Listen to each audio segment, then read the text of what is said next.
diretamente da biblioteca do Alquimista Dourado.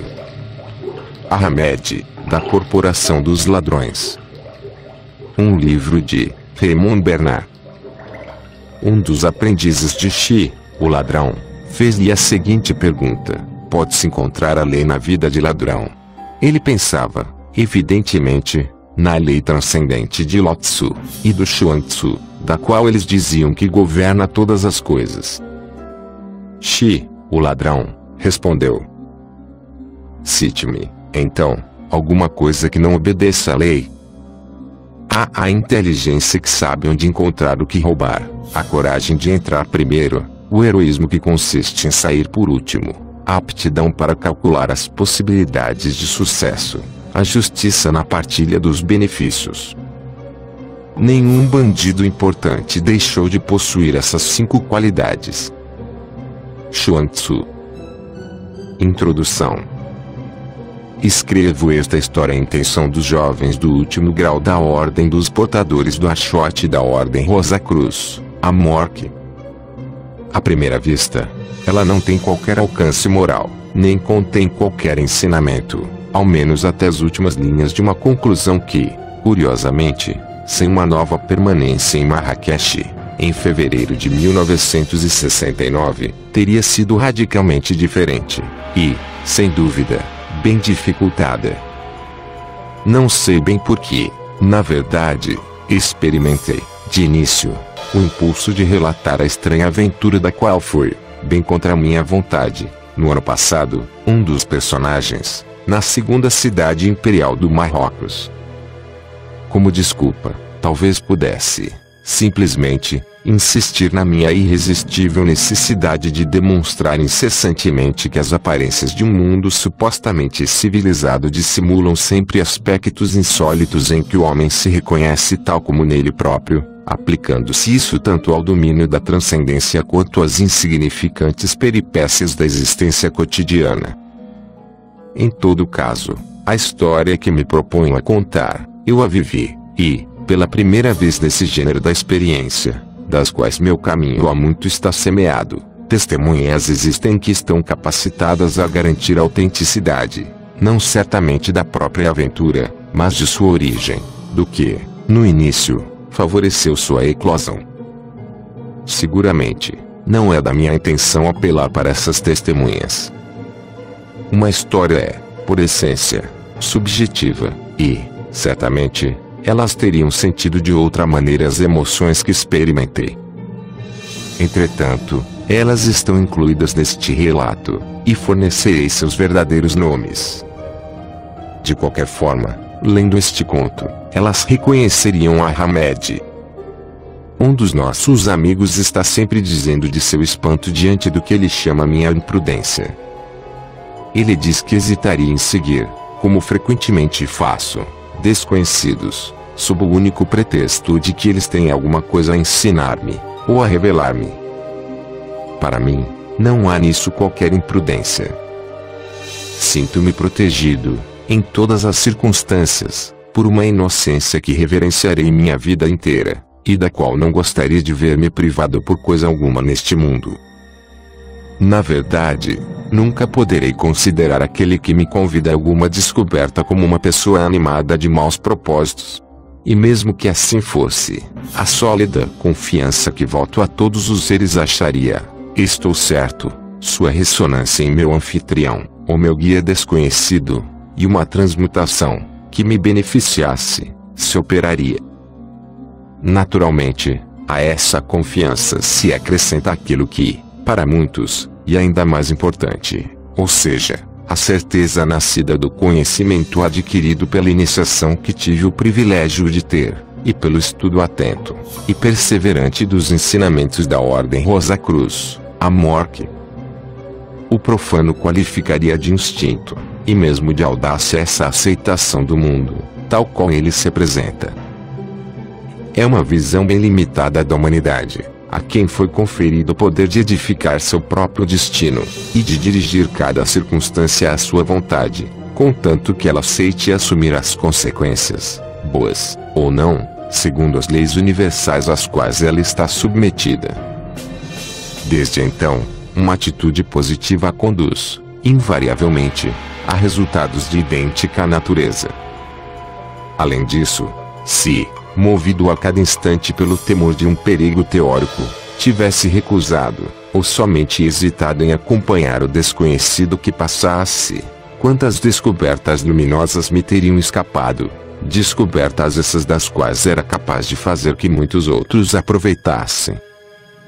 A regra, creio, é estar sempre pronto para receber, não para si mesmo, mas para outrem, e aqui, é necessário uma advertência: nunca provoque a aventura, aceitei-a, levando em conta as responsabilidades que assumo, o conhecimento que pude adquirir dos seres, e das coisas, e também minha idade no momento em que me era oferecida a oportunidade de uma nova descoberta. É evidente que, aos 15 ou 18 anos, não teria seguido a Hamed. Assim, meus jovens leitores não devem, seguindo meu exemplo, buscar ocasião para aquilo que, em seu entusiasmo, veriam erradamente como um apelo ao mistério. Correriam o risco de arrepender-se amargamente, sofrendo perigosas e inúteis experiências. Antes de usar um automóvel de maneira eficaz, é preciso aprender a dirigir. Longos anos de aprendizagem me foram necessários, antes de caminhar, com toda a certeza, para um mundo que desejava conhecer no conjunto de seus aspectos. Eu invejo a juventude atual. Ela tem por missão construir um novo universo, maior, mais belo, mais fraterno, e o impulso generoso de que ela é portadora encontrará amanhã plena possibilidade de manifestar-se. Seu tempo chegará, como chegará para ela o tempo de descobrir as fases insólitas, estranhas, ou simplesmente curiosas do mundo aparente, e de uma sociedade materialista pretensamente civilizada que o futuro julgará severamente, depois de tê-lo ultrapassado. Em última análise, o que há de verdadeiro, é apenas o homem em sua integralidade física e espiritual, com suas tendências, quaisquer que sejam elas, e com suas particularidades individuais, que é preciso levar em consideração, e que os outros, com fraternidade e compreensão, devem aceitar, já que elas constituem o arcabouço de que se dispõe para a obra grandiosa de uma evolução inelutável. Assim, com a Hamed, da Corporação dos Ladrões, vamos penetrar num meio que tem suas regras tradicionais, seu modo próprio de existência, e, o que pode surpreender, suas concepções particulares da justiça e da equidade, o que, se fosse necessário, provaria ainda uma vez como tudo, em nossa terra, é relatividade. Há alguns fatos sobre os quais silenciarei. Entretanto, sugerirei aqui aos ladrões que se esforcem por estar em dia com as propinas que entregam a, digamos, aqueles que os vigiam, já que, em caso de azar, seu grau de culpa estará em função dessa regularidade.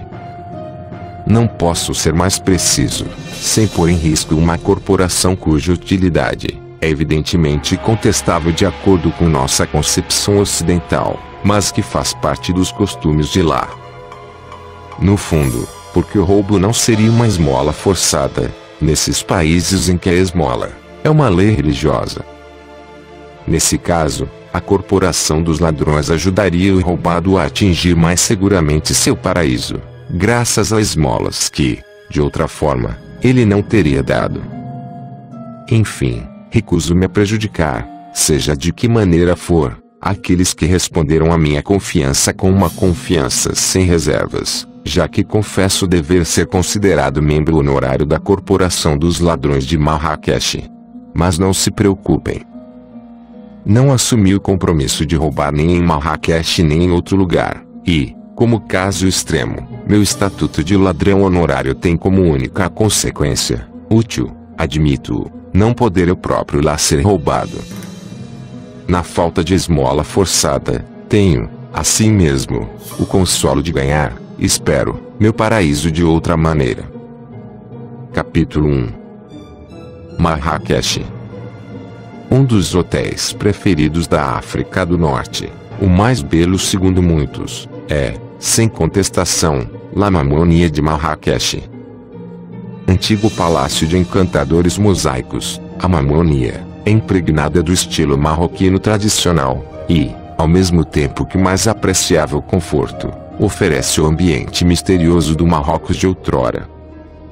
Seus jardins extraordinários, ao longe, os cimos impressionantes do Atlas incitam a meditação profunda. Esse hotel é um esquina no esquina de Marrakech, cujas muralhas estimulam o sonho de um prestigioso passado em que se insinua sempre com prazer uma imaginação ávida. O mistério parece, a cada passo, diante de quem anda pela cidade em busca da célebre Coutobia, ou à procura das lembranças manufaturadas dos bazares tentadores, em que soam roucos chamados, misturados a olhares inquiridores, na confusão entontecedora da multidão que passa. A plantação de palmeiras, e os jardins, no coração das oliveiras, ainda com um modesto palácio protegendo seu lago, onde inumeráveis peixes se perpetuam na imunidade do sagrado, eis um aspecto de Marrakech. Mas seu aspecto, o único, o verdadeiro, é a praça de Jemaa el-Fna. Nela, magia, cura, danças, transações, alimento, bebida, dentistas por acaso, e serpentes bem amestradas, contadores de histórias, profetas, Corão e superstição misturam-se em uma confusão onde se perde o visitante, e onde se alegra o habitante. A praça de Jemaa el-Fna tem, sobre mim, um efeito surpreendente de irresistível atração. Esteja eu em Marrakech por 2 dias, 8 dias, ou mais, invariavelmente, a partir das 5 horas da tarde, vou à praça, e, até à noite, insaciável, corro de um grupo para outro, suprindo pela imaginação que o ouvido não percebe, ou não pode compreender. Misturado à multidão, me confundo com ela. Eu lhe sorrio, sorrindo com ela diante de um passe particularmente bem-sucedido. Escuto o narrador, e ele me interessa, embora não possa seguir seu relato. Do prestidigitador, torno-me o cúmplice, e minha alma ritma seus impulsos na cadência dos dançarinos, ou do tambor. Naturalmente, no meu bolso se encontram as moedas necessárias que, dentro em pouco, virá o ator solicitar, com bonomia, ao estranho que sou, mas se, em seguida, continuo, por muito tempo, como seu espectador, ele nada mais pedirá. Seus olhos experientes saberão que satisfiz a regra, e procurarão, de preferência, o recém-chegado. Minha peregrinação cotidiana à praça faz-me reconhecido por todos. O árabe, em geral, possui uma rara memória visual. Se ele vos olhou uma vez, e se interessa a ele, nunca mais vos esquecerá. O marroquino se beneficia ao extremo dessa rara memória. Depois de longos meses de ausência, quantas vezes, voltando a Rabat, a Marrakech, ou a outro lugar, não ouviu tu voltaste, de um interlocutor completamente esquecido. Em todo caso, na praça de Marrakech, desde o segundo dia, tem-se lembrança da véspera, e sou acolhido por sorrisos benévolos. Uma característica do mundo do Islame é a hospitalidade. Com uma intuição prodigiosa, os árabes sabem imediatamente quem os ama com dignidade, e quem vem a eles como amigo, mesmo curioso. Eles têm horror do servilismo, e respeitam a nobreza de atitude e de caráter, mas não admitem arrogância, mesmo que a suportem com uma aparente complacência. Eles se aproveitarão, entretanto, sem remorsos, e sem hesitação, de quem quer que aceite que se aproveitem dele. Por que censurá-los por isso? Sob formas sem dúvida diferentes, a mesma prática se encontra em todos os países. Ela é simplesmente camuflada com os ornamentos enganadores da civilização de uma sociedade dita de consumo. Tudo é fonte de prazer para o árabe, e, antes de tudo, o discurso, a discussão. Aquele que aceitasse, sem dizer a palavra, o preço proposto, estragaria a satisfação do vendedor. Ouvi nos bazares de Tunis um negociante nervoso dizer ao europeu tímido que se preparava para lhe pagar, sem uma palavra, a quantia pedida, mas... pechinche. Diga mais barato. E, como o outro não reagisse, um desprezo indizível estampou-se no rosto do vendedor. Ele tomou o dinheiro sem um agradecimento, e me olhou, sacudindo os ombros. Sem dúvida, ele havia ganho mais que de costume, mas sem alegria. Rapidamente lhe devolvi essa alegria, discutindo mais de 15 minutos sobre o preço de um bibelô que, finalmente, obtive por preço irrisório. O outro tinha pago por mim, e o negociante, rindo às gargalhadas, apertou-me longamente a mão, sem saber como agradecer. Ele também, certamente, estava ganhando. Foi nesse ambiente exclusivo que encontrei a Hamed. Entretanto, para melhor ainda situar minha aventura, darei alguns pormenores. La Mamounia, como o hotel mais luxuoso de Marrakech, atrai para perto de seus muros todos aqueles que, na cidade, esperam tirar algum proveito, de uma forma, ou de outra, dos estrangeiros em trânsito. Pode-se evitar o importuno, ignorando-o, ou repelindo-o. Ele não insistirá, mas, fazendo isso, põe-se fim também a toda a possibilidade de contato real com a população, e pode-se ter a certeza de que não se conhecerá do Marrocos senão o aspecto mentiroso destinado ao turista apressado. Pode-se, ao contrário, se o pedinte parece aberto, iniciar com prudência uma discussão, admitindo a possibilidade de, mais tarde, recusar polidamente o que ele propuser, e se terá oportunidade, talvez, de fazer mais. No que me toca, foi a atitude que adotei, e sempre me felicitei por isso.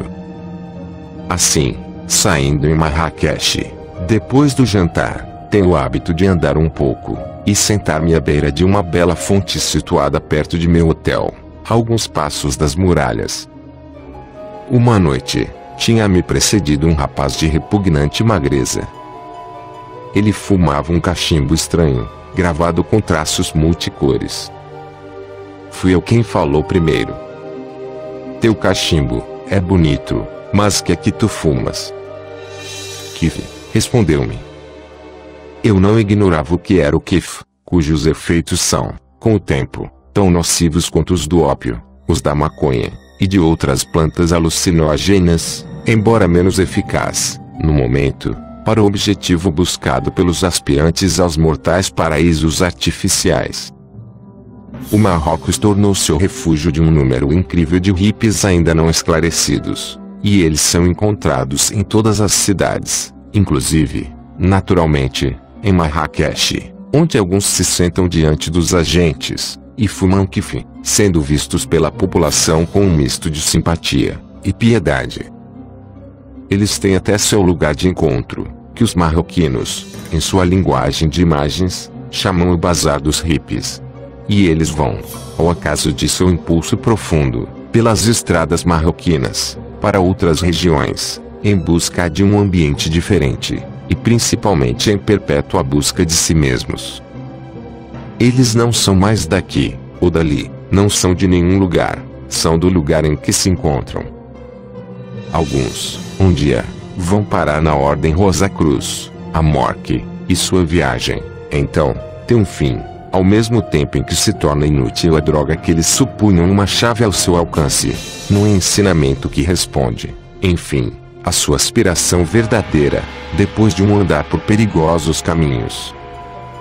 A um deles, recolhido por mim a alguns quilômetros, numa estrada marroquina, onde ele esperava pela boa vontade de algum motorista, perguntei: Você fuma kif? Naturalmente. Foi a resposta que eu esperava. Que é que você encontra nisso? Minha verdade. Olhe. Ele tirou do bolso uma caderneta, e me mostrou alguns desenhos. As cores são inexatas, eu não posso reproduzir o que vejo então. Escute o que digo disso. E ele me leu algumas páginas, até que eu interrompesse. Você acredita em Deus? Antes, não. Agora, começo a acreditar nele, e cada dia creio mais. Não direi se depois ele se tornou um Rosa Cruz. Sem dúvida, adivinhareis, se disser que mais tarde ele renunciou ao kive, e a qualquer droga para voltar a seu país. E eis um rapaz marroquino que também fumava kif. Por que você fuma? Minha vida é difícil, disse ele num sorriso forçado. Minha família é grande, e nós não temos muito dinheiro. Muitas vezes fico com fome. O que me faz esquecer? Você devia trabalhar. Não tenho essa sorte. Não há trabalho para mim. Há muitos turistas aqui. Você poderia servir de guia, vender alguma coisa. Que coisa? Vi seu gorro de lã. Gorros, por exemplo. Mas é preciso comprar alguns para começar, e estou duro. Dê-lhe uma nota. Tome. São 10 dirhams. Serei seu primeiro cliente, e pago adiantado. Você me trará meu gorro amanhã. A quanto você venderá cada um? 2 ou 3 dirhams, ou mais, se for possível. Eu só quero um, mas você guarda o resto. Será seu começo, e boa sorte. Até amanhã. Como você se chama? Abdel Jalil. Até amanhã. Inshallah. Abdel Jalil, escravo de Deus.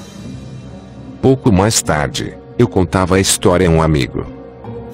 Segundo ele, mais uma vez tinha agido como um inocente, e jamais reveria Abdel Jalil. Ele me havia subtraído 10 dirhams, e se contentaria com isso.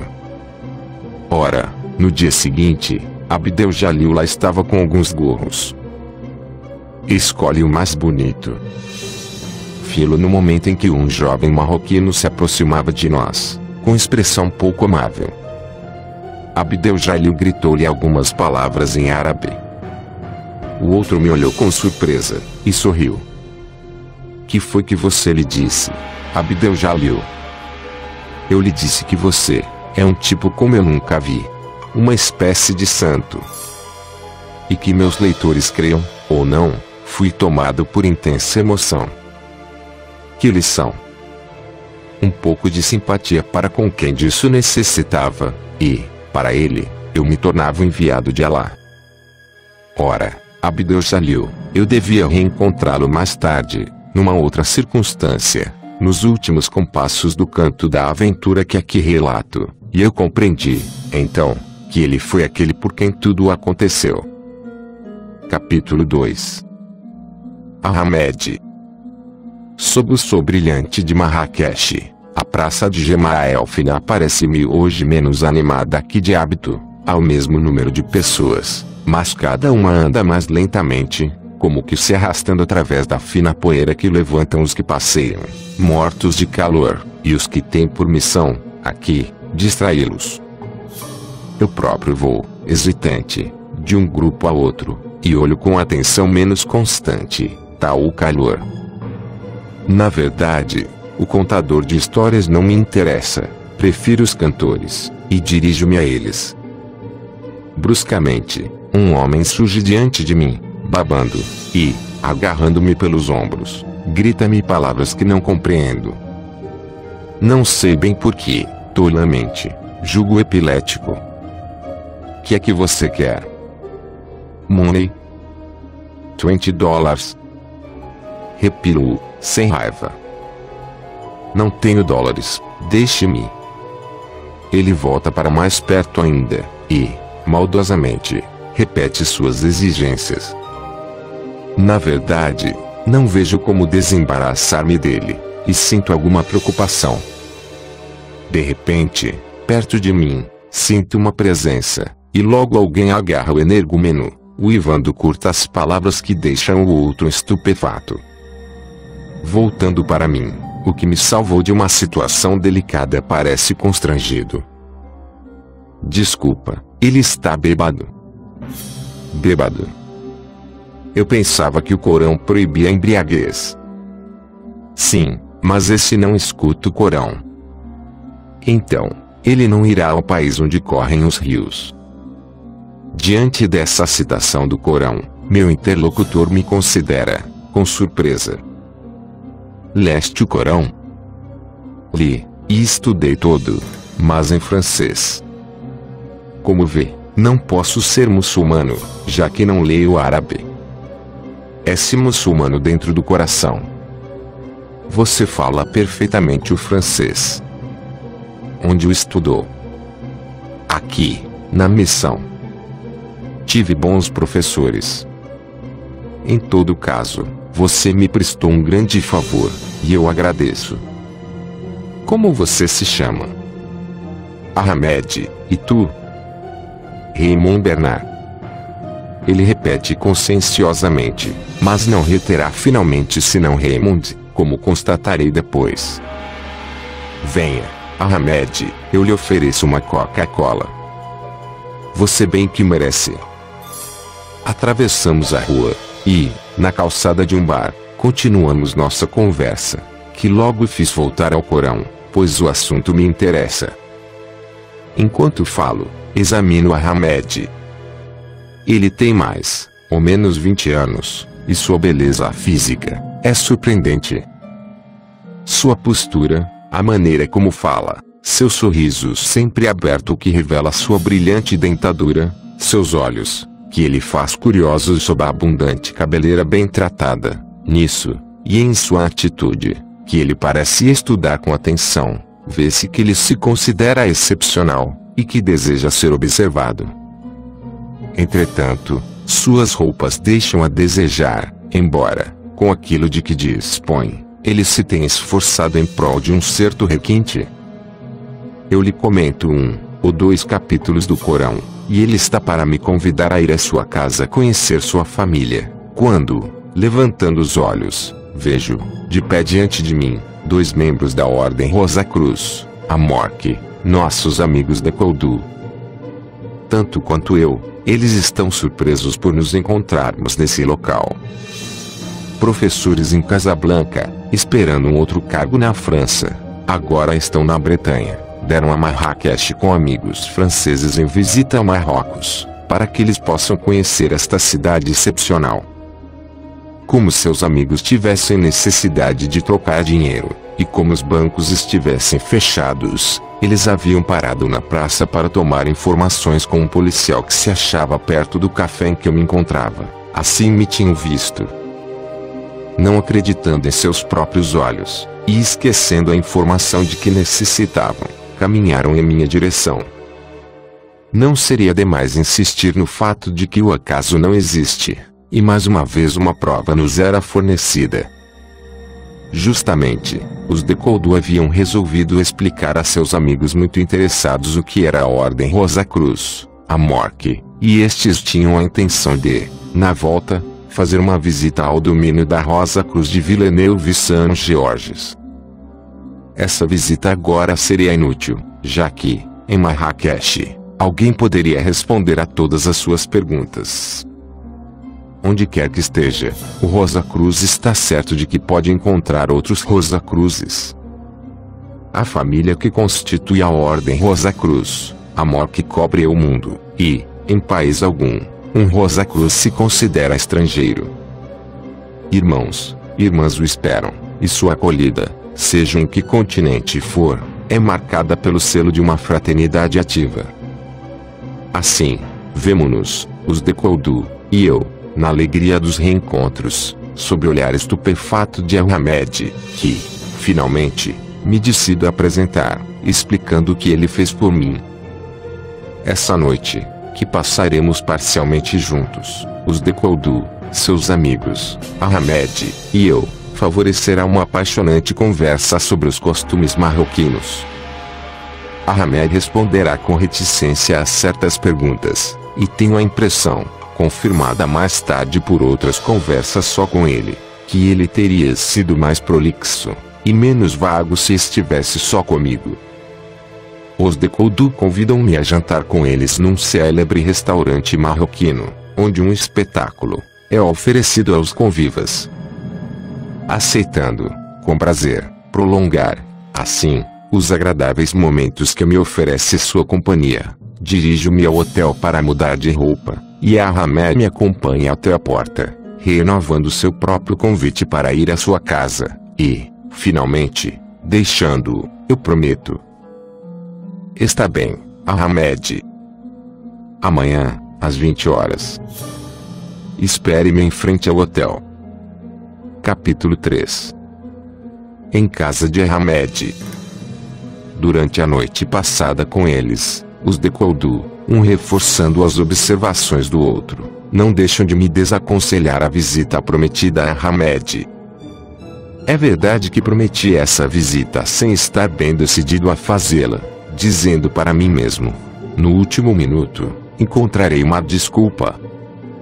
A noção de hospitalidade é tal para um marroquino que uma recusa sem motivo teria sido incompreendida, e a falta de tempo não é, no Marrocos, uma desculpa admissível, como na Europa. O tempo nunca falta, disseram-me um dia na Jordânia. Ele está aí para que se o tome. Assim, os argumentos dos Decoudou têm, no momento, minha adesão. No dia seguinte, quando, amavelmente, me levam à esplêndida Escola de Agricultura de Soulia, perto de Marrakech, dirigida por nosso grande conselheiro no Marrocos, Ibrahim Benani, eles voltam ao mesmo assunto, e me prodigalizam novas advertências. É preciso ter prudência, os ladrões pululam aqui como ali. O senhor corre o risco de se encontrar numa situação imprevisível, perigosa. Perigosa, talvez, imprevisível, sem nenhuma dúvida. Ah! Amigos Decoudou, vocês não imaginavam que eu tivesse tanta razão, pois, afinal de contas, o demônio da curiosidade foi mais forte que todos os conselhos de prudência, já que me dirigi à casa de Hamed, tendo daí resultado a aventura que relato nestas páginas. Estou atrasado, mas Hamed é pontual. A noite chegou com seu apreciável frescor. Respirar parece mais fácil, e o ar se carrega de um perfume de 1000 flores, ao qual as árvores, no desvio de um caminho, misturam seu cheiro exaltante. Para tentar recuperar o tempo perdido, tomamos um fiacre até a praça. Daí em diante, a pé, entramos no dédalo da cidade tradicional. O caminho é tão estreito, as paredes tão próximas, que se tem a impressão de um antigo labirinto, ou melhor, de uma prisão ao ar livre, tendo, lá em cima, algumas estrelas impassíveis diante da emoção humana que lhes é dirigida por um olhar perturbado. Hamed pouco falou desde a nossa partida. Fez questão de pagar o fiacre, e isso teria restituído minha confiança, se a tivesse perdido, o que não era o caso. Quando caminhamos na parte muçulmana da cidade, sem uma palavra, ele segurou meu braço esquerdo, e esse gesto me lembra certas iniciações, mas não é uma iniciação que sou conduzido esta noite. Conhecer a intimidade da vida de um povo é seguramente uma etapa no conhecimento de outrem. Estás contente? A pergunta de Hamed não é uma banalidade. Para ele, a resposta, mesmo curta, será importante. Muito contente, Hamed. É a primeira vez que vou visitar uma casa de família em Marrakech. A primeira vez. Repete em tom compenetrado, como se me disse, de repente, sua responsabilidade diante de um estrangeiro. Parece que andamos longamente sem nunca chegar ao destino, mas Hamed conhece seu caminho, e me conduz com segurança. Por vezes, uma lâmpada, no ângulo de alto muro, lança uma luz quase imperceptível, realçando somente as sombras que a lua, lá de longe, mal atinge com seus raios. Chegamos. Ele me mostra o números 29, como se ele devesse ter para mim o mesmo valor que para ele. Espera-me aqui. Não dou atenção ao que, em outros lugares, seria falta de respeito. Entra, e ouço dar explicações que não compreendo. Alguns minutos depois, ele está de novo diante de mim, e, com gesto largo, e o acolhedor feito com a mão direita, me faz sinal para que entre. Vem, Raymond. Avisei meu pai que me visitavas. Ele está de acordo. Apesar de tudo, estou espantado. Esperava por uma recepção familiar em casa de Ahmed, e compreendo, de repente, que sou admitido sob o teto paterno unicamente para fazer uma visita a Ahmed. O que mais me surpreende é que ele não parece ter prevenido a família com antecedência. Sigo por um largo corredor, no fim do qual há uma escada sinuosa. Eis-me num terraço, e alguns passos para a esquerda nos levam a uma porta que se abre para uma sala retangular de paredes esbranquiçadas, sem qualquer decoração nem quadro. Um tecido de lã obstrui a abertura que parece uma janela. Em volta de toda a sala, um largo canapé de tecido amarelo, enfeitado com bordados negros, prolonga-se, sem interrupção, ao longo das paredes, e almofadas, em número impressionante, convidam ao descanso. Senta-te, Raymond. Gostas de chá? Chá, comenta. Claro. Ahmed se ausenta, e volta, alguns minutos depois, trazendo uma mesa marroquina com grande bandeja de cobre trabalhando, sobre a qual há uma dezena de copos. Por que tantos copos, Ahmed? Ele ri. Entre nós, é um sinal de riqueza. Quanto mais copos houver, mais rico se é. É preciso pelo menos parecer que se é, mesmo que se seja pobre como eu. Raymond, meu pai quer conhecer-te. Eu lhe disse que viesse. Ele gosta muito da França. Teu país lhe paga uma pensão. Ele participou da guerra. O pai acaba de entrar, trazendo a chaleira. Tem um rosto acolhedor, contornado por uma barba branca cuidadosamente cortada. O capuz de sua djellaba cobre sua cabeça até a testa. Falo-lhe longamente, e ele responde com um sorriso. Depois, com um último aperto de mão, ele se retira. Sabes, Raymond, meu pai não entende o francês. Contenho meu espanto. Estou, portanto, em sua casa, só com Ahmed. Sei que, enquanto estiver sob seu teto, nada me acontecerá, pois aqui ninguém infringe a sagrada lei da hospitalidade. Mas depois, não sinto nenhuma angústia, nem mesmo temor. Entretanto, quero saber. Enquanto Ahmed me serve o chá perfumado de seu país, o único que, no fundo, aprecio, digo-lhe, escrutando sua fisionomia, para nela descobrir suas reações profundas. Ahmed, estou profundamente emocionado com tua acolhida, e te agradeço. Agora, tenho quase vergonha dos pensamentos que tive, por causa de observações que me tinham sido feitas antes que eu viesse a teu país. Por quê? Que observações? Olha, Ahmed, há no mundo inteiro, e não somente aqui, pessoas cuja única ocupação consiste em se apropriar do que é dos outros, e para isso elas não hesitam em matar. Se matam, são assassinos, e não ladrões, Raymond. Os verdadeiros ladrões não são assassinos. Não se deve confundir. Sua interrupção categórica, quase agressiva, perturba-me, mas continuo. Nunca supus, nem por um instante, que pudesse ser um criminoso. Entretanto, não afastei logo a ideia de que pudesse ser um ladrão. Perdoa-me, Ahmed. Ele senta-se à minha esquerda, e, com seu copo de chá na mão, depois de cortesmente me haver dado o meu, me considera com um sorriso amigável, e seus olhos castanhos brilham com uma malícia que certamente ele queria tornar ainda mais torturante. Tens razão, Raymond. Não sou um assassino, mas nada tenho a te perdoar, pois não te enganaste. Sou um ladrão. Não sei como não deixei cair o copo de chá escaldante. Naquele momento, devo ter, inconscientemente, crispado os dedos, e apertado ainda mais o copo, não sob a influência do medo, mas sob a de um espanto misturado a uma profunda perturbação. Ahmed, um ladrão, e confessando calmamente, como se fosse um fato inteiramente natural, como ele teria declarado: sou carpinteiro, ou sou comerciante. Ladrão. Tu, Ahmed, e tu dizes assim, simplesmente. Digo a ti, Raymond. Não é a mesma coisa que dizer a qualquer um. Por que, Ahmed? Abdel-Jalil falou de ti. És uma espécie de santo, e constatei que é verdade.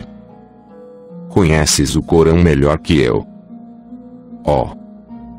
Não creio que eu seja tão santo como tu afirmas. Aprendi a amar, e a compreender os seres, só isso.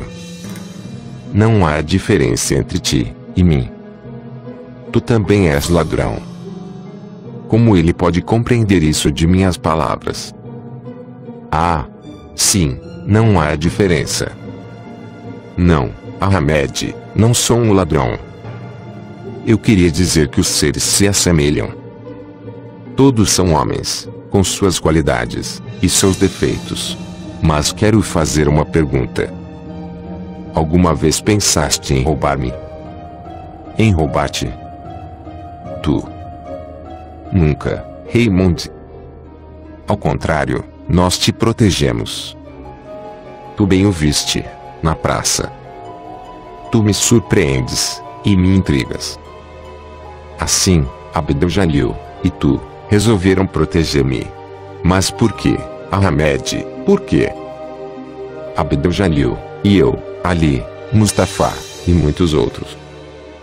Anteontem, na praça, todos nós te olhamos para depois te reconhecer. Todos? É, todos. A confraria, a corporação, se queres. Capítulo 4. A corporação dos ladrões. Eu sabia que há em Marrakech tantas corporações quantas são as portas nas muralhas da cidade. Ignorava que houvesse mais essa, a dos ladrões, e fico boquiaberto diante de tal descoberta. Ahmed, prometo que nunca revelarei a quem quer que seja o que me proibires de mencionar, mas quero escrever a história de nosso encontro, e falar de tua confraria, de tua corporação. Queres escrever sobre mim, é verdade? É verdade, meu amigo, mas escrever somente sobre ti, embora esse desejo me seja muito caro, é insuficiente. Ora, de repente, tu me ofereces meios para um relato interessante e verídico. És um ladrão.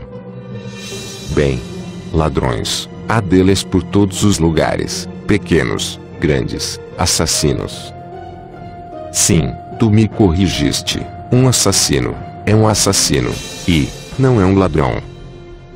Entre nós, sabes, os ladrões não são mais admitidos que os assassinos. Existe o que se chama gangues, mas não confraria como tu entendes. Podes dar-me alguns detalhes? Podes mesmo fazer com que encontre meus protetores? Escuta, Raymond, vou dizer-te o que acho possível, mas tu só escreverás o que o chefe consentir. Vou falar com ele amanhã. Se ele não estiver de acordo, tu esqueces tudo. Prometido? Prometido, Ahmed. A confraria dos ladrões de Marrakech é poderosa e é importante pelo número. Há outras mais poderosas em outros lugares que não Marrocos.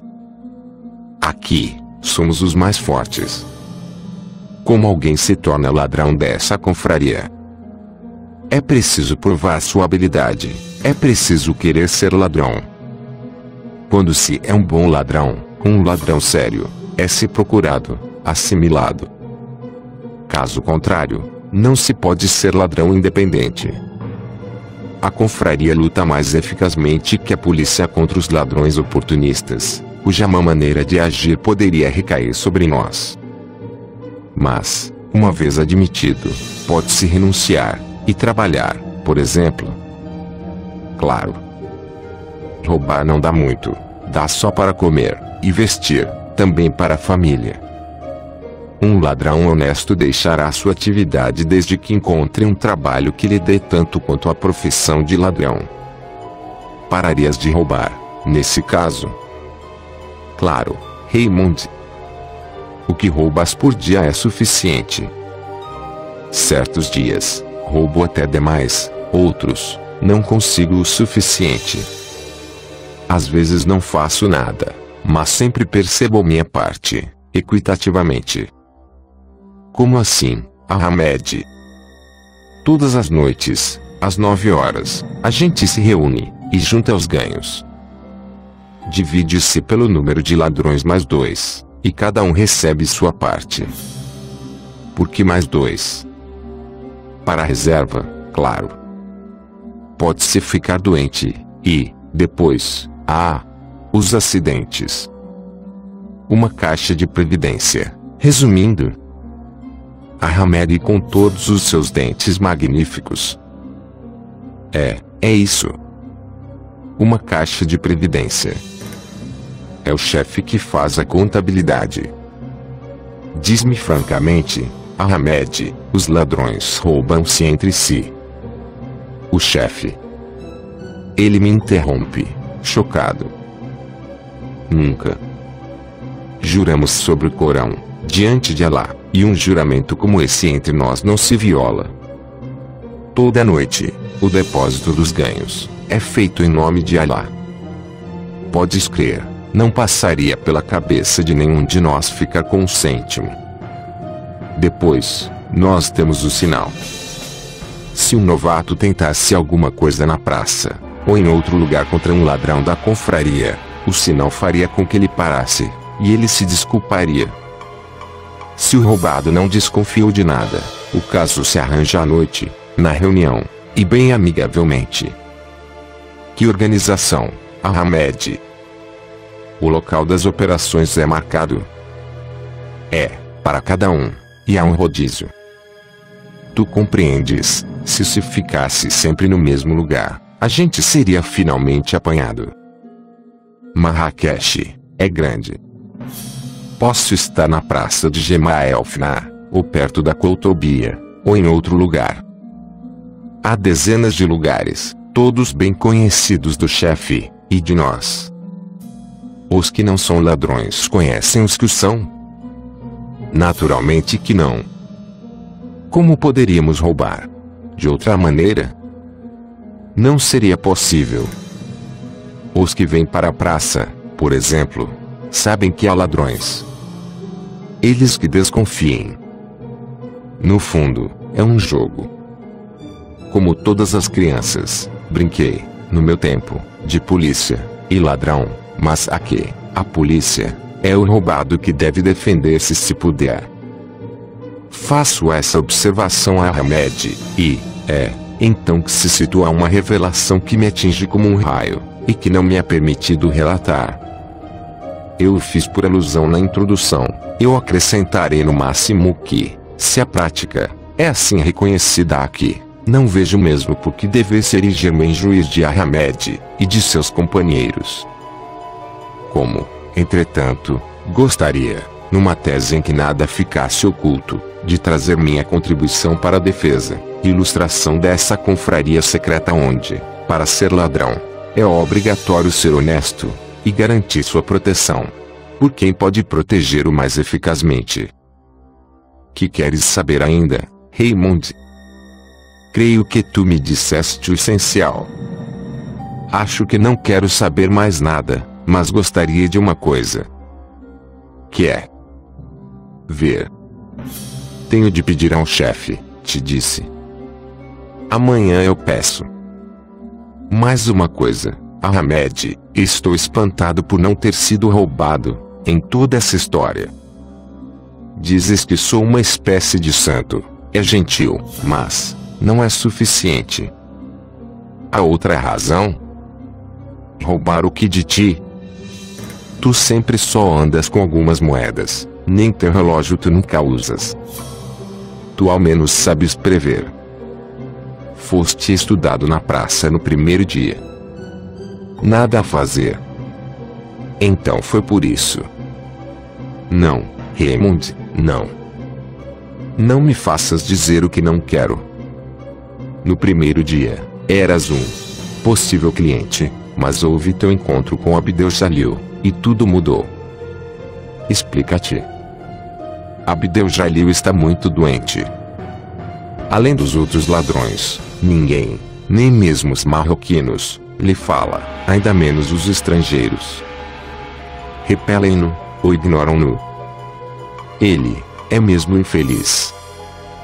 Tu vieste a ele, falaste-lhe, deste-lhe conselhos, recomendaste-lhe que não mais fumasse o kif, e ele escutou teus conselhos. Como para mim, tu lhe citaste o Corão, e tu lhe deste 10 dirhams para que ele se estabelecesse.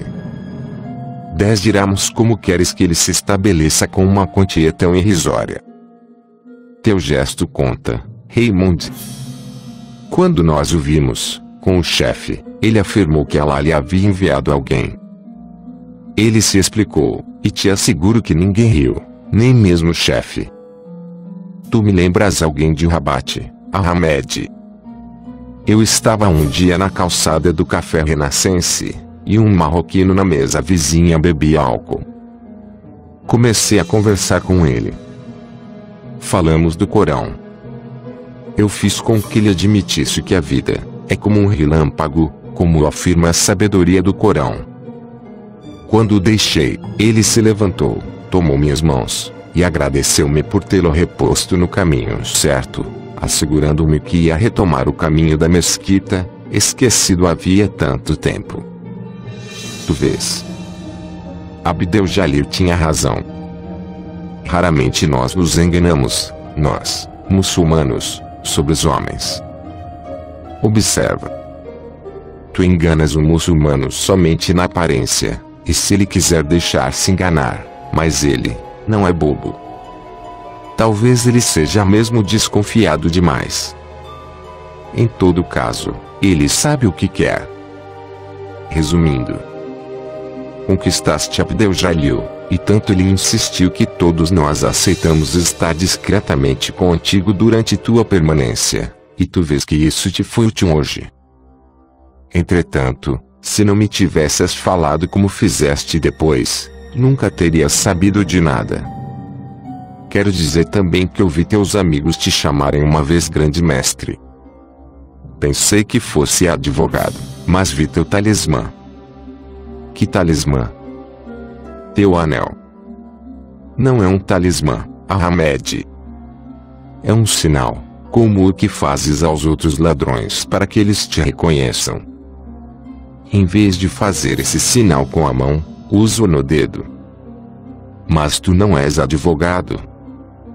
Imagina que eu poderia sê-lo, mas creio ser mais que isso. Sou advogado de Allah. Eu também pertenço a uma confraria, não de ladrões, claro, a uma confraria dedicada à obra de Allah, e, no entanto, tão secreta quanto a tua.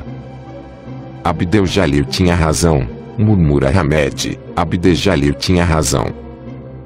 Vou falar com o chefe. Dize-me o que é a tua confraria. Longamente, explicou Ahmed a natureza e as atividades da Ordem Rosa Cruz, a Morque. Mencionam a visita fez do lendário Christian Rosenkreutz, e, respondendo a uma pergunta sua, mostro-lhe minhas responsabilidades. Ele me devora com os olhos, fazendo-me repetir o que não lhe pareceu claro, ou compreensível, e de boa vontade eu o faço. Como sempre, o tempo fugiu, na rapidez de sua inexistência. Peço a Ahmed que me acompanhe. Eu tinha a intenção de fazê-lo.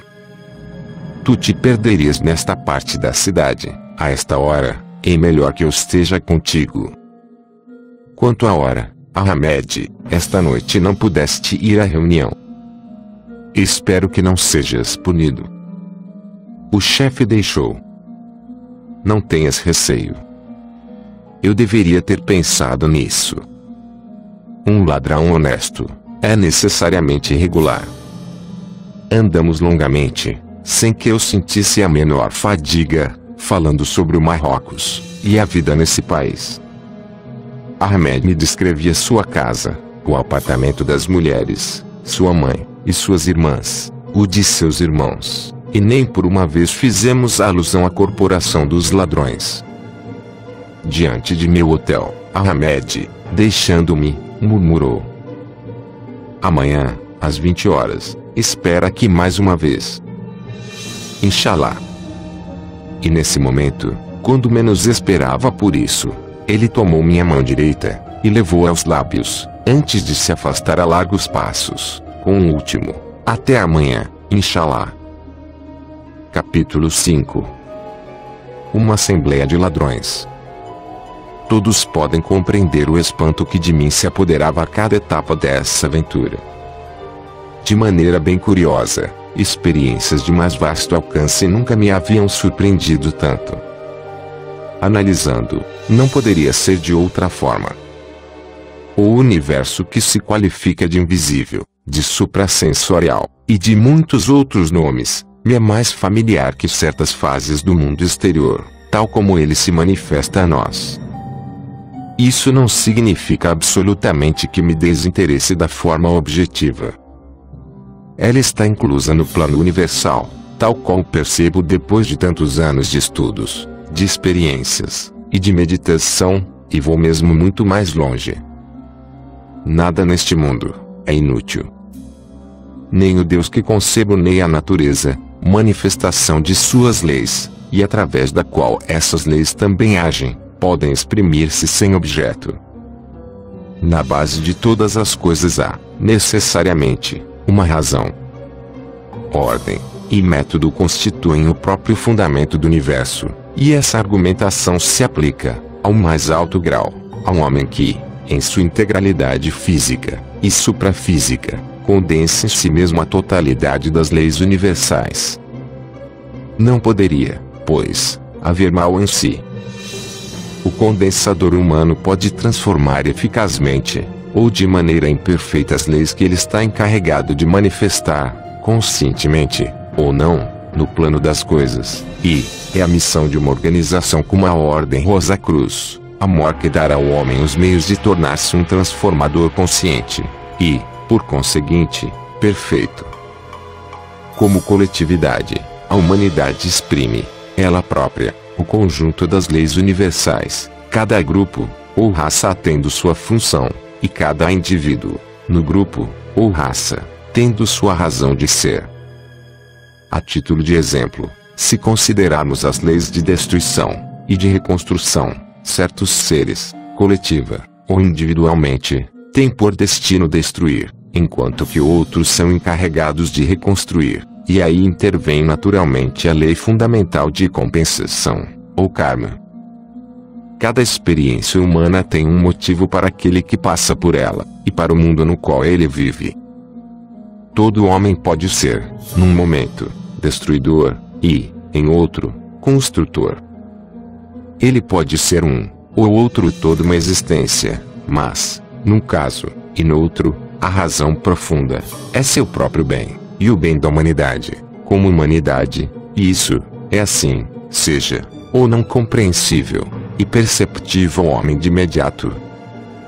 O universo é uma obra admirável para quem sabe ver além do instante presente, e unicamente das aparências, e esse aprende a não julgar se não quiser ser ele próprio julgado com rigor ainda maior. Ele ama, sem reserva, os outros, tais quais são, a natureza como ela é, o mundo tal como ele lhe aparece. Ele tomou seu verdadeiro lugar na economia das coisas, ele exprime, transforma o amor universal. Jesus se comprazia no meio do povo, e pouco se sentava à mesa dos grandes, não que os detestasse, mas, entre os humildes deste mundo, ele achava cada um exprimindo sua verdade própria com sinceridade, e sem os andrajos mal cheirosos da hipocrisia. Talvez, se vivesse em nosso tempo, ele se sentasse à mesa de Ahmed, por pois Ahmed era verdadeiro, sincero e puro, mesmo que nos seja difícil situá-lo em nossa limitada compreensão. Certamente, não pretenda justificar os ladrões, ou desculpá-los. Digo apenas que eles existem, e que é preciso que os levemos em consideração numa tentativa de explicação de um universo onde nada se manifesta sem uma razão profunda, difícil, às vezes, reconheço-o, de perceber. Em todo caso, se uma escolha devesse ser feita quanto à maneira de ser ladrão, vossa escolha seria a mesma que a minha. Nós preferiríamos Ahmed e sua corporação ao banditismo que vemos manifestar-se em outras partes do mundo, esteja ele dentro do quadro das leis, ou fora delas. Mas nenhuma escolha nos é proposta, e este mundo de ilusão deve ser aceito por nosso entendimento errôneo, não importa qual seja esse entendimento.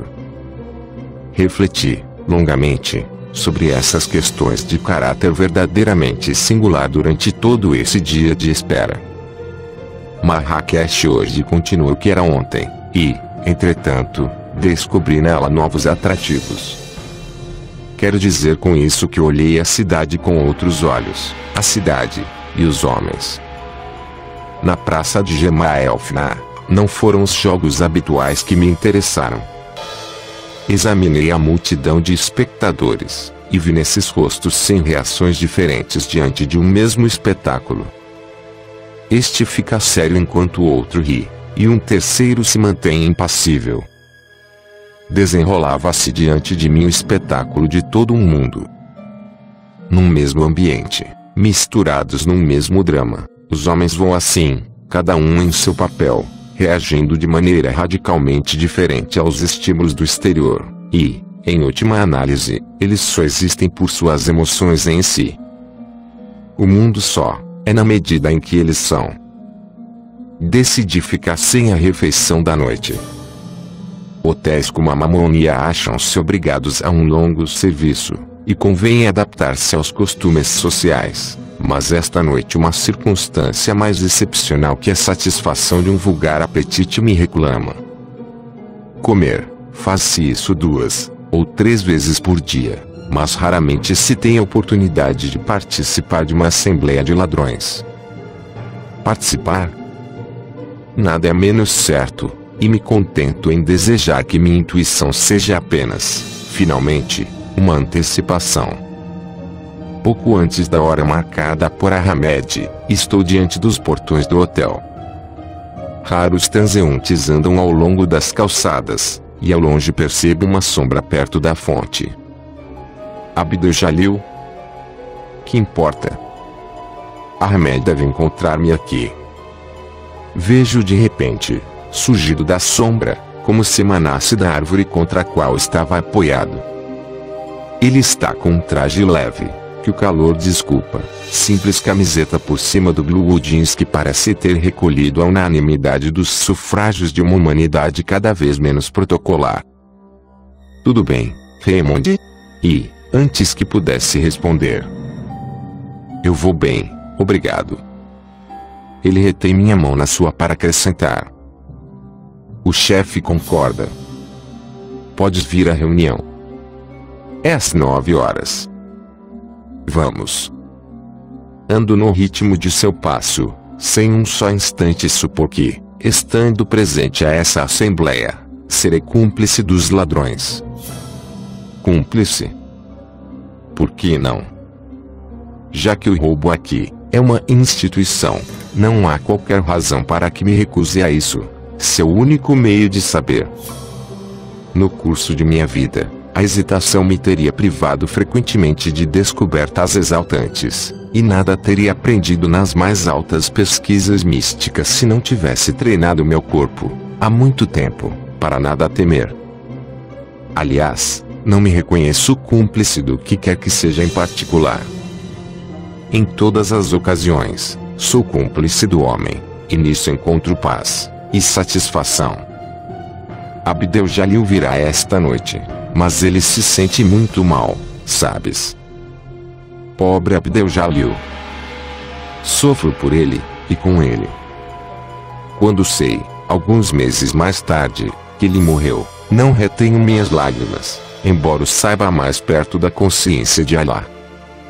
Ele morrerá como viveu, sem querer incomodar ninguém, quase desculpando-se por perturbar alguém para sair de um mundo tão difícil para ele, e, de seus pulmões roídos por um mal irremediável, nenhum estertor importuno será o seu adeus. Um pequeno suspiro, me dirá Hamed, somente um pequeno suspiro, o perdão de seus 25 anos. Nós não nos dirigimos para a parte muçulmana, mas para o lado oposto, na direção do exterior da cidade, além das muralhas. A lua, tão cara ao Islame, clareia nosso caminho, e a natureza parece comprazer-se na cor polida de uma escuridão mais crepuscular que noturna. Andamos, e o mundo que carregamos em nós se projeta no vazio que nos envolve, e que nós povoamos com nossos sonhos, e nossas esperanças. Não ficarás descontente, Raymond? Não, Ahmed, sou um privilegiado por ir aonde me levas.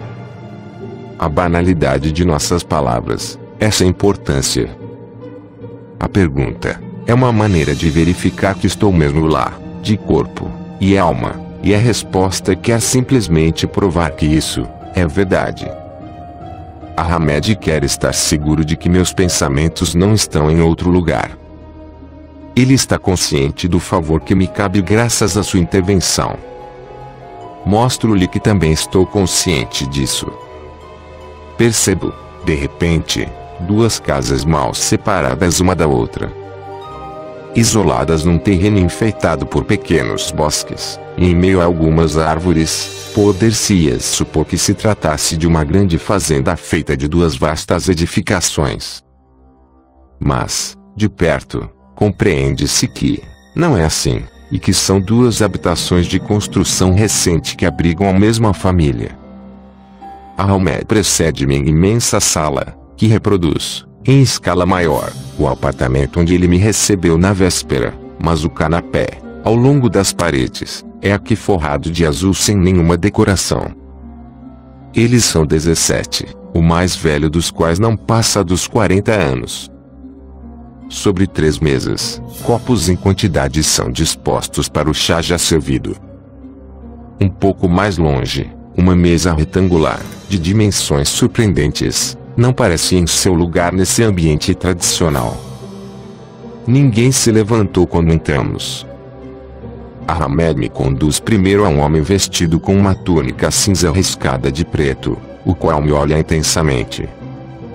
Seu rosto é marcado por largas rugas, e, entretanto, ele não parece idoso. Eis o chefe, Raymond. Estendo a mão, que outro toma longamente, sem deixar meus olhos seu olhar ardente, e, em excelente francês, me diz: estás em tua casa. Como não percebi mais cedo Abdel-Jalil? Talvez, porque ele estivesse enfiado nas almofadas perto da porta de entrada. Precipito-me para ele. Ele se levanta, e, não podendo resistir à emoção que me oprime, estreito com afeição, ele que está na origem desta estranha aventura. Oh! Abdel-Jalil, durante toda a minha vida me lembrarei de teus olhos naquele momento, e de teu sorriso espantado, assim como ouvirei os aplausos de teus companheiros de aventura. Meu gesto sincero, impulsivo, garantiu-me sua simpatia, enquanto que antes eles não me toleravam, exceto Ahmed, senão por tua intervenção persuasiva a cada dia repetida. Um após outro, eles a mim vieram, e seus apertos de mão estavam impregnados de um calor amigável. E tu, Ahmed, tuas palavras não tinham qualquer ressonância tola quando segredaste ao meu ouvido. Está aí. Todos eles te amam. Basta, então, compreender para ser amado, deixar agir seu coração para que bata no ritmo do coração de outrem. Como tudo, é simples, e como um milagre, é fácil, já que todo homem, sendo verdadeiro, pode realizá-lo a cada instante. Sento-me no meio deles, Abdel-Jalil à minha esquerda, e Ahmed à minha direita. 2 dentre eles não falam francês. Por vezes, Abdel-Jalil traduzirá, Por vezes será Ahmed, e por vezes o próprio chefe. Durante muito tempo, a conversa é apenas sobre questões que nada têm a ver com a finalidade real de minha presença ali. Uns insistem sobre as dificuldades da existência, outros sobre os problemas da vida familiar. Um rapaz muito jovem expressa seu temor pelo futuro, e aproveito a ocasião para abordar o assunto que me preocupa. Ficará ainda algum tempo na corporação dos ladrões. O chefe intervém. Não lhe desejo isso. Ele é jovem, e outras possibilidades existem para ele, com mais dinheiro. Ahmed me afirmava ontem que o roubo não alimentava seu autor.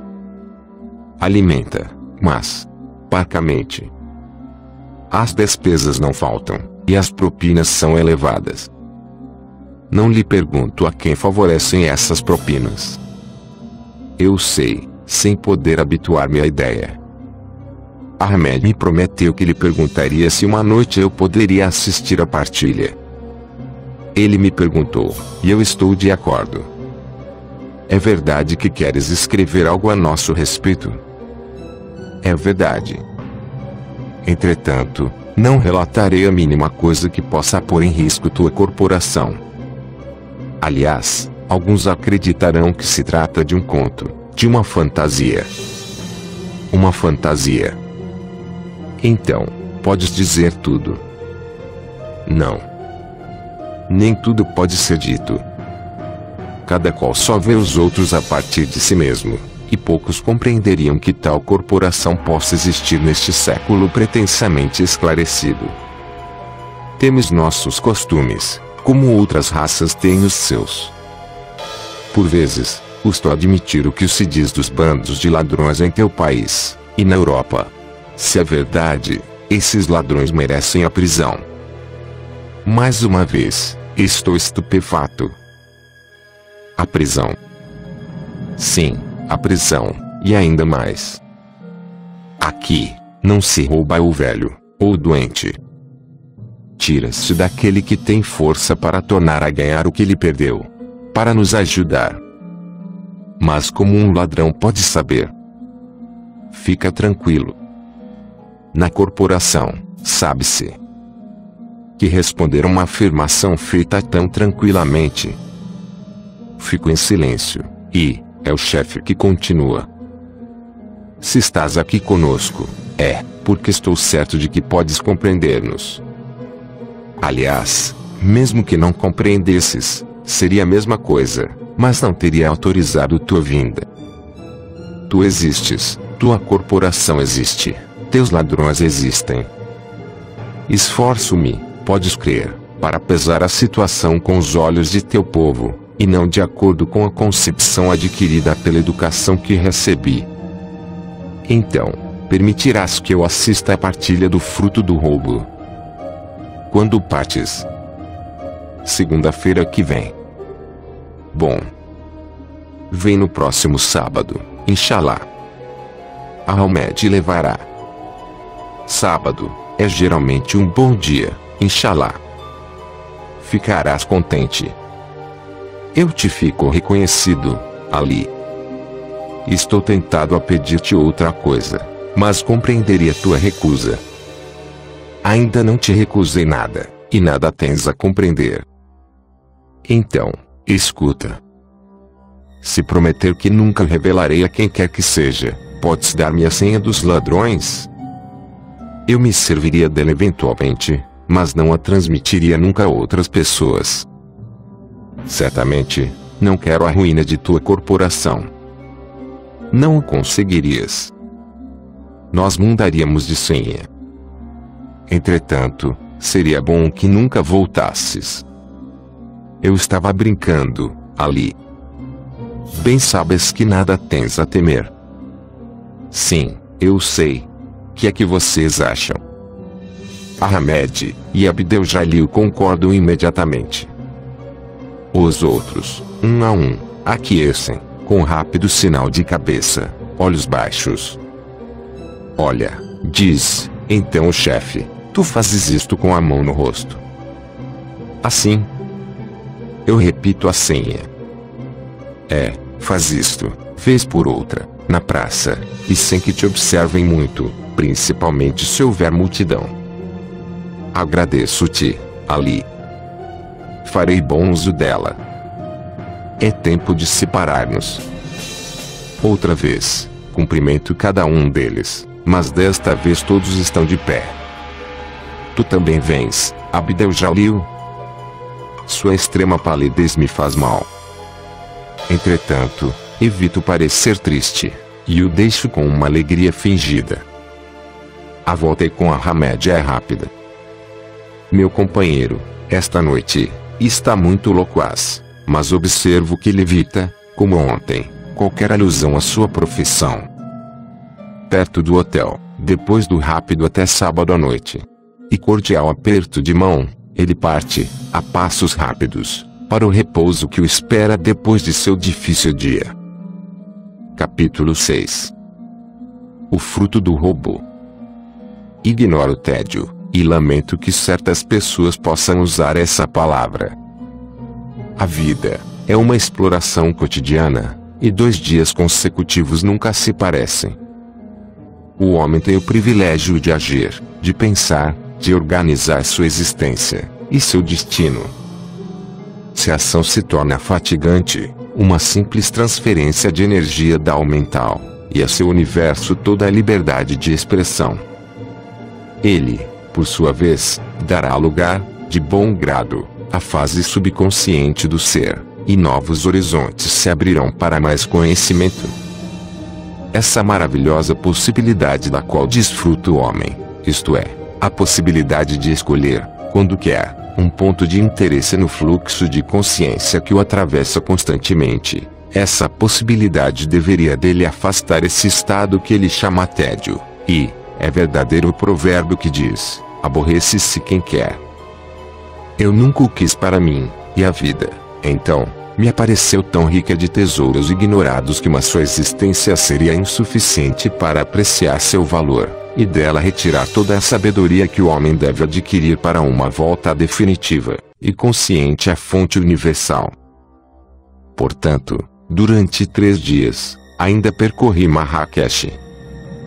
Durante 3 dias repetiu-se minha peregrinação cotidiana à praça de Gemaa-el-Fna, com um elemento a mais, entretanto, o senha, feita várias vezes como um tic, com o mínimo possível de ostentação. Uma única vez constatei um fato interessante: estava no meio da multidão, que rodeava os encantadores de serpentes, e acabava de terminar o gesto que me havia sido ensinado, quando um espectador, à minha esquerda, me olhou com espanto. Eu lhe sorri, e ele se afastou, murmurando para mim: desculpe. Ele não estava na reunião, e eu supus que se tratasse de um antigo ladrão da corporação já afastado desse gênero de negócios. Mas por que esse desculpe? Nunca se sabe. Creio que, depois disso, nunca mais fiz a senha tão frequentemente como naquela noite. Pois, dentro de algumas horas que assistirei à partilha do fruto do roubo. Numerosas perguntas me ocorrem. Como agem eles? Quem participa da partilha? De que maneira se fazem os cálculos? Por uma vez, abandono minha impaciência, e as horas me parecem menos rápidas. Esta noite, mais uma vez, não jantarei. Salusto escreveu: o melhor meio de dominar a natureza é submeter-se a ela. Certamente, deve-se acrescentar, dentro dos limites do bom e justo pitagórico. O touro, que sou por nascimento, alia-se, por vezes, bem mal, ao Sagitário que me chama desde meu ascendente, mas conhecer-se bem é essencial para o místico, e concedo, de bom grado, o pasto ao touro, quando ele só exige a regularidade das refeições.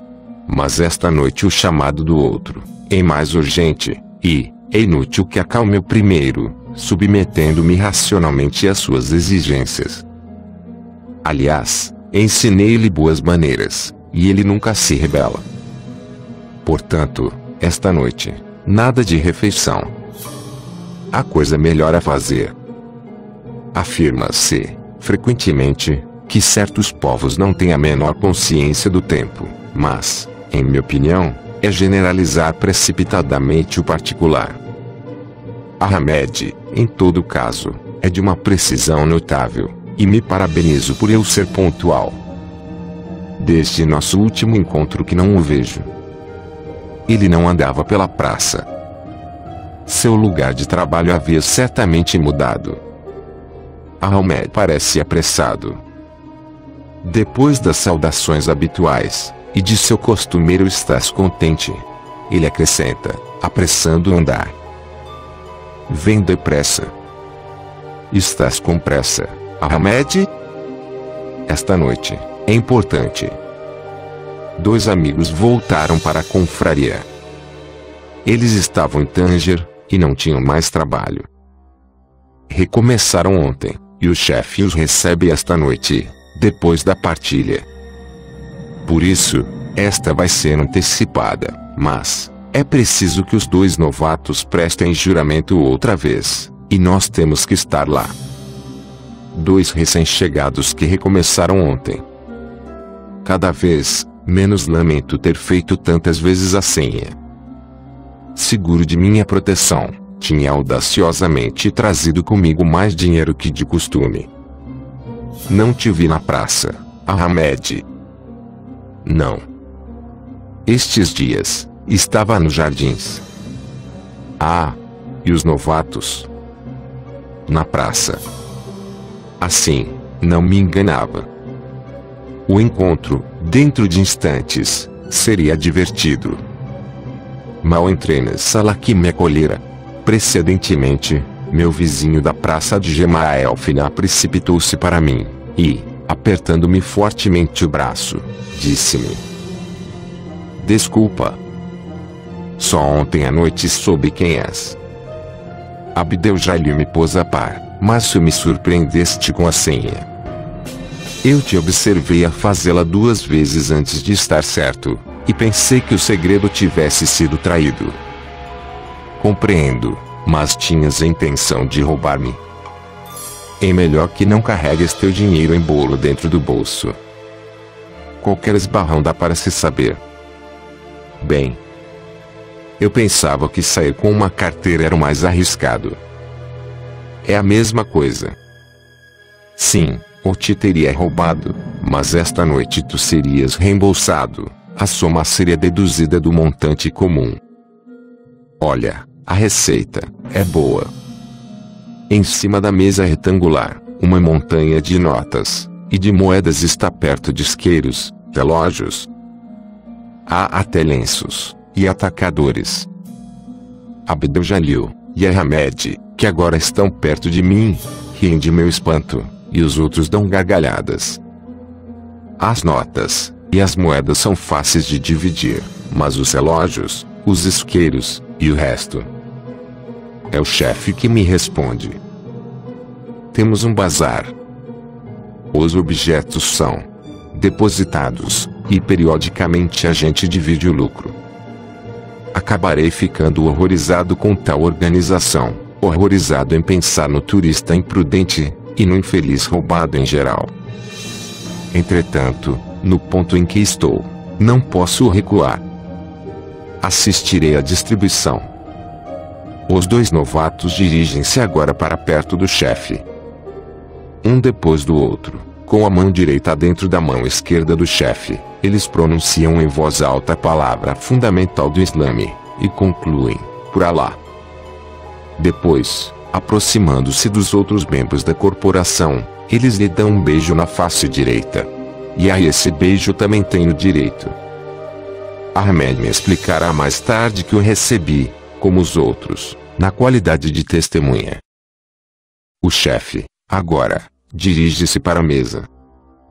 Ele separa os objetos do dinheiro, e o conta. Isso leva tempo, muito tempo, num silêncio impressionante. Em seguida, vem a partilha. Hoje vai ser fácil, diz o chefe, somos precisamente 12. Portanto, dividiremos por 22. No momento, não presto grande atenção a esses números. Depois, é a chamada. O primeiro chamado é Abdel-Jalil. Sem contar, ele arruma em seu bolso a soma recebida, e vai sentar-se. Seguem-se os outros, e todos fazem o mesmo, até que me encontro só no meio da peça, diante do chefe, e da mesa.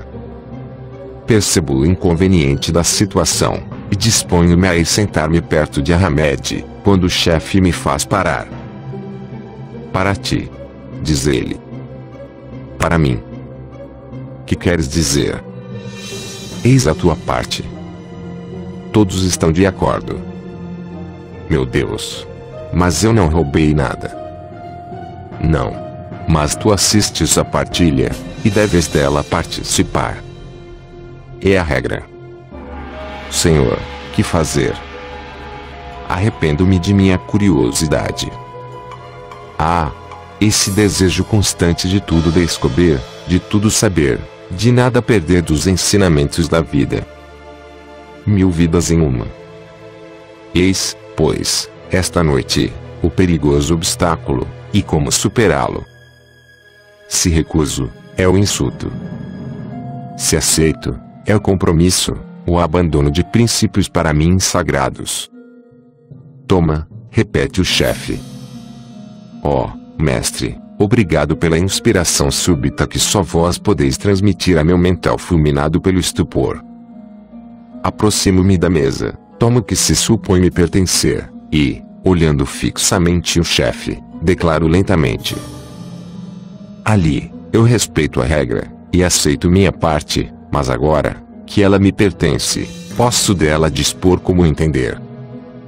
Então, acrescenta isto às duas partes que tua corporação reserva a seus fins fraternais. Não podes recusar. Põe em sua mão as notas e as moedas. Ele coloca tudo junto com a quantia reservada, e é com extremo alívio que o ouço responder. És um sábio, e um homem bom. Agradeço-te em nome dos ausentes. Isso, na verdade, não posso recusar. É a parte do infeliz. Sem dúvida, todos estão impressionados com o gesto, mas nenhum está surpreso. Talvez eles não esperassem por outra coisa. Eis que Abdel-Jalil me chama para perto dele. Toma, diz, e me põe na mão uma nota de 10 dirhams. Não. Abdel-Jalil, não. Mas por quê? Eu te peço, toma. E depois de breve silêncio. Os gorros, sabes, não está dando certo. Tenho os olhos cheios de lágrimas ao escrever estas linhas. Não posso sufocar um soluço, pois é minha última lembrança de Abdel-Jalil, e a mais emocionante que me deixa essa alma desgarrada numa terra inóspita, no corpo de um ladrão, de um santo. Beijei todos 3 vezes, antes de uma separação definitiva, e eu estava tão triste quanto eles. És dos nossos, murmurou meu chefe, no momento em que eu transpunha as portas de sua casa, e quase fiquei orgulhoso com isso. Foi uma experiência verdadeiramente incomum para mim, esse encontro com a corporação dos ladrões de Marrakech. Teríeis arrependimento, ou algum remorso se essa aventura tivesse acontecido convosco? Digo sinceramente, eu não. Como conclusão, tive, outra vez, de fazer rápida viagem a Marrakech nesta primavera de 1969, e precisava parar uma noite em Rabat. O tempo estava tão pouco clemente que meu avião aterrissou em Casablanca. O táxi encarregado de levar-nos a Rabat enguiçou, tendo sido, felizmente, logo consertado. Como tais atrasos são raros nas numerosas viagens que tenho de fazer a serviço da nossa ordem, sentia que algo de anormal acontecia desta vez. Tenho a consciência de ser sempre acompanhado nas missões que me são confiadas. Será que queriam, sempre respeitando o meu livre-arbítrio, dar-me algum aviso? Eu pensava nesses contratempos em meu quarto do Rabah Hilton, e não conseguia dormir. Eram mais de 2h30 da manhã. De repente, um ronco surdo se fez ouvir, e, primeiramente, pensei numa desregulagem do condicionador de ar, mas rapidamente constatei que se tratava de coisa bem diferente. Na verdade, tudo vibrava: o chão, o teto, as paredes, os móveis. Agindo puramente por reflexo, precipitei-me para o elevador, o qual também vibrava com força incrível, embora realizando sua função. No imenso hall, de todas as partes, clientes e empregados corriam na direção dos jardins. Fiz o mesmo. O tremor de terra durou quase 5 minutos, mas o pânico da cidade enlouquecida continuou por toda a noite. Entretanto, nenhuma perda grave se teve de lamentar. O sono profundo, que é um privilégio meu, ter-me impedido de passar por essa nova experiência que compartilhei com muitas outras pessoas, perfeitamente consciente. Ora, nesse período, redigi as primeiras páginas do Império Invisível, cujo assunto, e Atlântida, e, pouco antes, eu havia aprendido que o fundo do oceano subia progressivamente, ou de forma irregular, e que isso estava no plano previsto para a reaparição de um continente desaparecido, num período ainda distante, mas não tanto quanto se poderia supor. Ora, como o epicentro do tremor se situava no Oceano Atlântico, ali estava, para mim, uma confirmação da qual não tinha a menor necessidade. Entretanto, ser testemunha de um tremor de terra de tal intensidade, desde que ninguém tenha sofrido as consequências, é seguramente uma experiência única que se não lamenta. Em todo caso, foi isso que me decidiu a concluir em Marrakech o que devia ser examinado em Rabat. Na mesma manhã, parti para a cidade imperial, e foi isso que ligou, de algum modo, o tremor de terra à minha narrativa, pois sem ele não teria ido a Marrakech, e não teria revisto a Hamed. Na própria tarde de minha chegada, concedi-me o prazer de uma visita à praça de Gemaa Fina. Não me perguntei se fiz a senha. Não podeis duvidar. Em meu lugar, vós a teríeis feito tantas vezes quanto eu. Eu ia de um espetáculo a outro, rapidamente, para banhar-me num ambiente onde posso ter os benefícios de um real repouso. E o inesperado aconteceu. Uma mão apoiou-se em meu ombro. Tu, aqui. Que surpresa. Hamed. Eu pensava em ti, é claro, mas não tinha a esperança de rever-te. Só estou de passagem. Agora, estávamos frente a frente, no lugar mais calmo da praça, e falávamos desordenadamente, de todos os assuntos ao mesmo tempo. Eu estava desolado por atrapalhar a Hamed em seu trabalho, mas não mais teria possibilidade de revê-lo durante a minha rápida permanência, e, de qualquer forma, não tinha a intenção de retê-lo por muito tempo. Ele me deu notícias de uns, e de outros, falou-me da morte de Abdel-Jalil, e mencionou, com respeito, o nome do chefe. Achei-o elegante, e disse-lhe isso. Estou de férias por 2 ou 3 dias, respondeu-me. Ah, a corporação concede férias. Ninguém ainda me havia falado disso. Não é a corporação. Agora moro em Casablanca, e estou aqui para a festa do Carneiro. Volto amanhã. Então também há uma corporação de ladrões em Casablanca. Por que mudaste? Lá é mais rendoso. Ele se aprumou com orgulho. Não. Não estás entendendo, Raymond. Não sou mais ladrão. Em Casablanca, trabalho no hospital. Sou enfermeiro.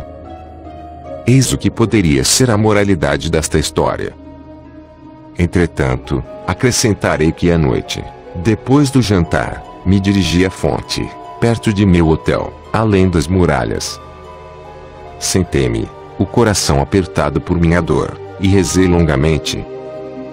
Ao voltar, vindo do fundo de meu ser, ou quem sabe, do paraíso de Alá, ouvi, perturbado, a voz conhecida murmurar ao meu ouvido. Os gorros, sabes, Raymond, não estão dando certo. Ponto. E não pude conter as lágrimas de um último adeus a meu inesquecível amigo Abdel-Jalil. Tossa de Mar, Espanha, 25 de abril de 1969. Fim. Seja um alquimista dourado. Dê um joinha no vídeo e se inscreva em nosso canal. Conheça todos os nossos audiolivros.